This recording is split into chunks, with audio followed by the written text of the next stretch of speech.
Good morning, I'm Hadley Hanks and welcome to Cat News. Today we are going to talk about how the Mexican Americans are evolving into World War II. So far, we have found out that America needs more work effort put into the factories for our military. Our soldiers need more war materials, and the best way for them to get this is to have more personnel working in factories. And there is also plenty of assistance needed on our local farms.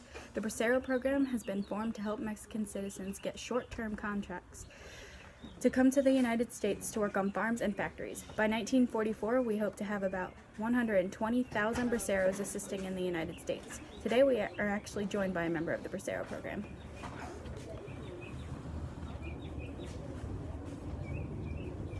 Good morning, America. I'm Jane Doe, and this morning we are joined by a member of the Bracero program, Mr. Manuel de la Raza. I hope you're having a good day. Yes, I am. Thank you very much. I would like to ask what your opinion is about the war and how would Mexican Americans benefit from the war in the future? Yes, this war has shown those across the tracks that we all share the same problems. It has shown that Mexican Americans will do what responsibility he will take and what leadership qualities he will demonstrate. After this struggle, the status of the Mexican Americans will be different. We see that in the Bracero program, Mexican Americans are getting involved in helping with the war effort. This just shows that Mexicans want to help, but American servicemen have associated men who wear Zoot suits as thugs, and that is not what we are here for. As a result of what American servicemen feel about us leads to why there have been Zoot suit riots. Several people have been injured in these riots.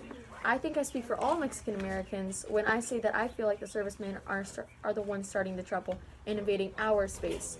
We just want Americans to realize that we're not here to cause trouble. That was very well said, Mr. Manuel. But how are Mexican Americans actually helping in the war? I don't think American citizens realize how much they're actually contributing to the war. So could you please elaborate more on this topic? Yeah, because there's more than one way Mexican Americans are helping. We have the Bracero program, right? Which has Mexican Americans contributing to the war effort. Not only do Americans now have to help in factories and farms, but now there are bilingual Navajo speakers translating American conversations over radio transmissions.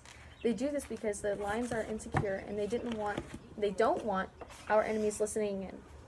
And I just don't understand why there are servicemen stereotyping us, because all we want to do is help. All right, thank you so much.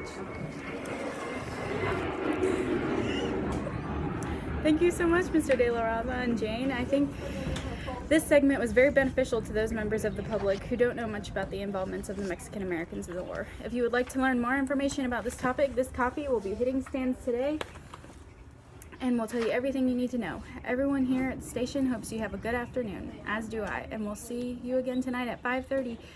And thank you for joining Cat News this afternoon. We'll catch you later.